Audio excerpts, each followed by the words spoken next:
Zakayo akasema mimi ni mfupi ndio, lakini haja ya moyo wangu ni muone Yesu. Haja ya moyo wangu ni muone Yesu. Nimeyaona magari ya kutosha, nimeona pesa za kutosha, nimeona majumba ya kutosha, nimeona wanawake wa kutosha, nimeona vizuri vya kutosha, lakini leo nataka nimuone Yesu.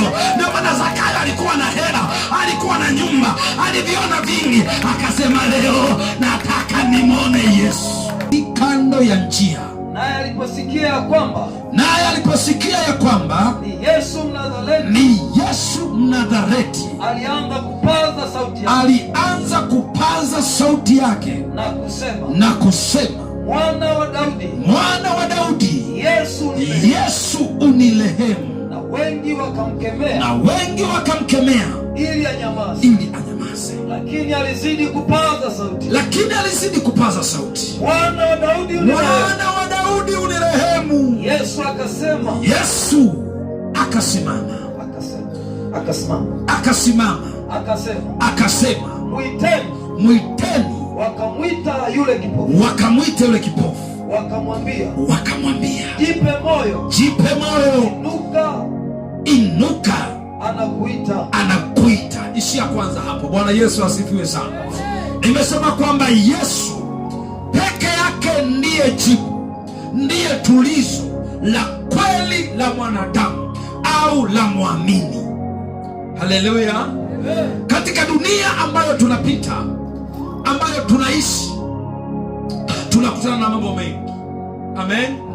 Tulikutana na mambo mengi ambayo hapo mwanzo yalitusonga, yalitutesa, yalitutaabisha.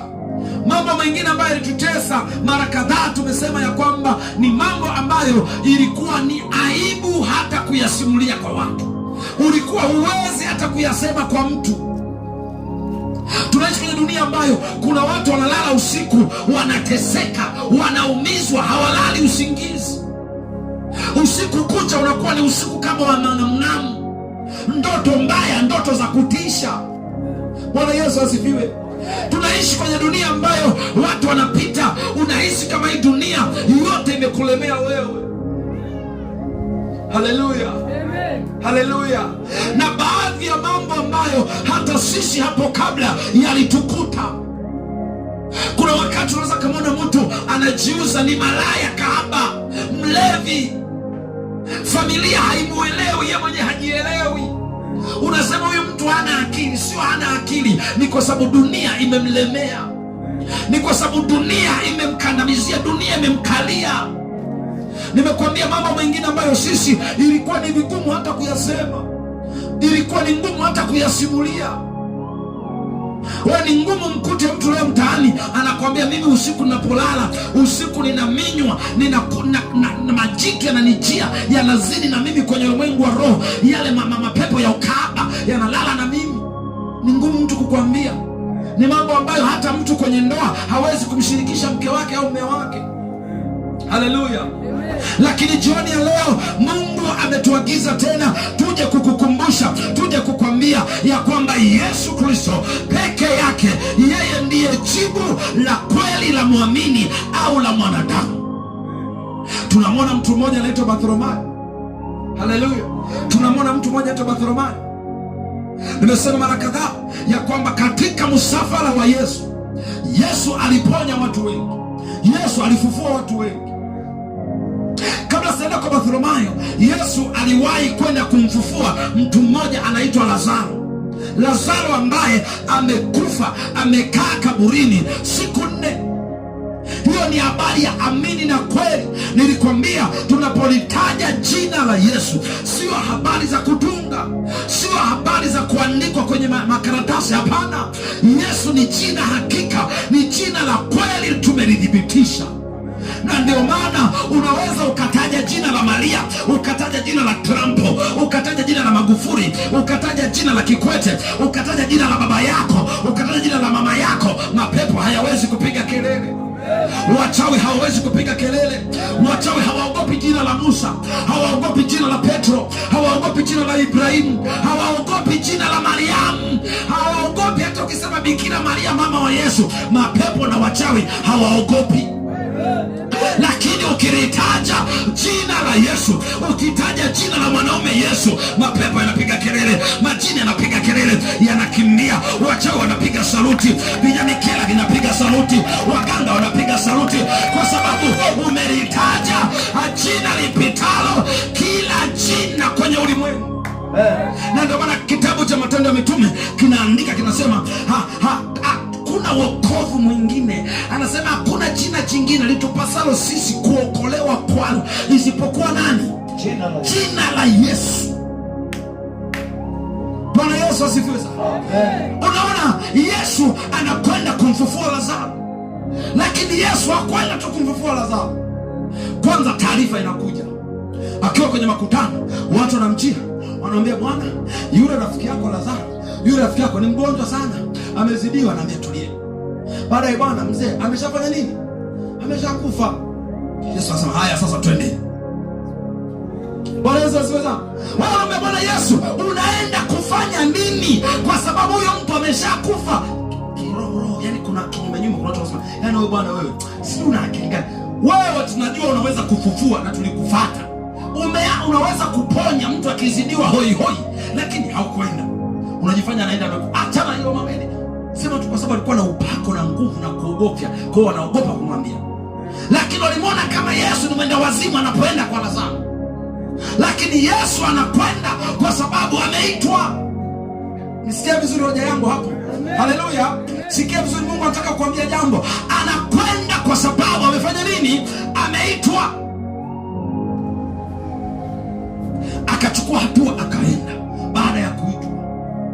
Ndio maana nikasema kwenye makutano ya watu 10,000, 5,000 waliomwendea Yesu, wengi walikuwa na magonjwa, walikuwa na matatizo, walikuwa na shida, lakini hawakumuita Yesu, hawakuchukua hatua ya kumwendea. Na wengine walipojaribu kumwendea walikutana na vipingamizi, walikutana na vizuizi, wakaacha kuendelea kumwendea. Na ndio tunamwona Bartimayo kipofu. Anasema alikuwa ameketi yule Bartimayo kipofu, muombaji. Tunafahamu kwamba vipofu wengi ni waombaji, wanaomba, huwa wanakaa kando ya nini? Ya njia. Hawajaanza leo, wako enzi na enzi. Bartimayo akiwa amekaa mahali anategemea kuomba, akapata habari, akasikia ya kwamba Yesu yule Mnazareti anafanya nini? Anapita, sio anakuja kwake. Haleluya. Yesu safari yake ilikuwa sio kwa Bartimayo. Safari ya Yesu ilikuwa ni kupita. Amina, amina. Yesu yeye alikuwa anapita, lakini katika kupita Bartimayo akapata habari, akasema ninajua Yesu huwa haponyagi watu waliokaa tu. Yesu huwa hawaendei watu, huwa anawatafuta, anawaendea wale waliomwita. Ndio maana unapomzungumza Zakayo, haleluya, unapomzungumza Zakayo hakujifungia tu ndani. Alisikia habari za Yesu, akaenda akakaa juu ya mti kwa sababu ya urefu wa kimo chake, ni mfupi. Akasema, Bwana, huyu sitamuona, ngoja nipande juu. Haleluya. Ndio maana kuna wakati tunakwambia, ukitaka Mungu ajibu yale maombi mazito, vile vitu ambavyo vimeshindikana kwenye maisha yako, amua kupanda juu ili Yesu akuone kule. Panda kwenye maombi, panda kwenye mifungo, panda kwenye mikesha, panda kwenye kujituma kwa Bwana, panda juu. Yesu yeye atakuona, kwa sababu Yesu anataka watu ambao wanamtafuta katika mazingira magumu, wanapanda juu, wanamuona na yeye anakuona. Haleluya, haleluya. Walikuwa watu wengi zaidi ya Zakayo pale, walikuwa watu wengi zaidi ya Zakayo, lakini Yesu alienda kwa nani? Kwa Zakayo. Hapa nipo kwa Zakayo kabla kwa Bartimayo. Haleluya. Kwani wafupi walikuwa Zakayo tu enzi zile? Kwa dunia nzima na wale mfupi alikuwa Zakayo tu? Kuna watu waliridhika. Kuna watu walikuwa ni wafupi, walipoona hawamoni Yesu wakabaki kulalamika, wakasema mimi kwa sababu mfupi siwezi kumwangalia Yesu, basi acheni afanye nini? Apite. Zakayo akasema Sikiliza, mimi ni mfupi ndio, lakini haja ya moyo wangu ni muone Yesu. Haja ya moyo wangu ni muone Yesu. Nimeyaona magari ya kutosha, nimeona pesa za kutosha, nimeona majumba ya kutosha, nimeona wanawake wa kutosha, nimeona vizuri vya kutosha, lakini leo nataka nimuone Yesu. Ndio maana Zakayo alikuwa na hela, alikuwa na nyumba, aliviona vingi, akasema leo nataka nimuone Yesu. Akapanda juu. Yesu yuko kwenye msafara, anatembea, anainua juu, anamuona. Akasema watu kama hawa ndio huwa nawatafuta. Amen. Amina. Haleluya. Amen. Akamwambia Zakayo, shuka, leo hii wokovu umeingia nyumbani mwako. Akatoka naye nyumbani.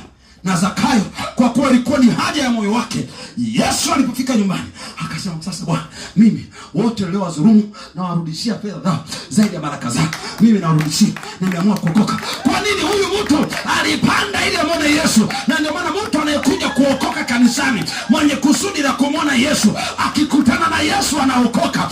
Akikutana na Yesu hawi malaya tena, akikutana na Yesu hawi mlevi tena, akikutana na Yesu hawi na mapepo tena, akikutana na Yesu hawi na majini tena. Akikutana na Yesu, kila kifungo cha giza kinakatika. Amen.